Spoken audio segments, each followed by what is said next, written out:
નમસ્કાર દર્શક મિત્રો, હું નવીન મહેતા ન્યૂઝ ઓફ કચ્છમાં આપનું સ્વાગત કરું છું। આજે 19 એપ્રિલ 2025 જોઈએ આજના સમાચાર। હવામાન સમાચાર। ગુજરાતના 11 જિલ્લાઓમાં પવનનું જોર વધશે, વરસાદની આગાહી પણ છે। આઈએમડીએ આગાહી જાહેર કરી। ગુજરાતમાં તીવ્ર ગરમી વચ્ચે રાહતના સમાચાર મળી શકે છે। આગામી 2 દિવસમાં ગરમી ઓછી થઈ શકે છે। જોકે હવામાન વિભાગે આગામી 2 દિવસ દરમિયાન સૌરાષ્ટ્ર, કચ્છ અને ઉત્તર ગુજરાતમાં ભારે પવન સાથે ધૂળ ઉડવાની આગાહી કરી છે।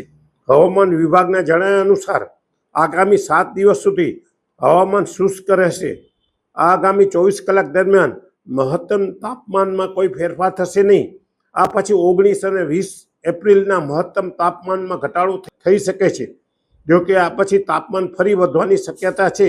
આ ઉપરાંત દિવસ દરમિયાન ભારે પવન ફૂંકાઈ શકે છે, તેથી યલો એલર્ટ જારી કરવામાં આવ્યું છે। દક્ષિણ ગુજરાતના દરિયાકાંઠે માછીમારોને માટે પણ એલર્ટ જારી કરવામાં આવ્યું છે। 22 એપ્રિલ સુધી રાજ્યના કેટલાક ભાગોમાં ભારે પવન સાથે હળવો વરસાદ થવાની શક્યતા છે। 11 જિલ્લાઓમાં હળવો વરસાદ પડી શકે છે। શ્રીમદ ભાગવત સપ્તાહ જ્ઞાન યજ્ઞ પરમ પૂજ્ય શ્રી હિતેશ મહારાજ, મહાલક્ષ્મી ધામ, Bhuj.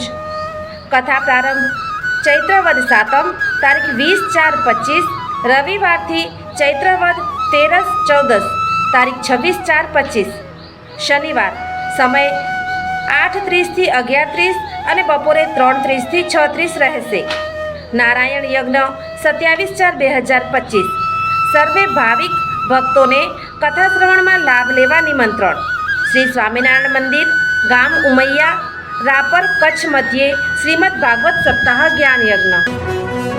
સોફ Kutch power by opal electronics, LG best shop, Vijaynagar road, Bhuj, Rambag road, Adipur.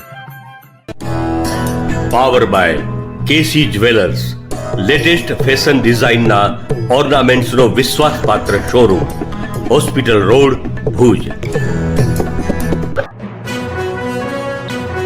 દર્શક મિત્રો, આ હતા આજના સમાચાર। આવતીકાલે ફરીથી મળશું, ત્યાં સુધી મને રજા આપશો। નમસ્કાર।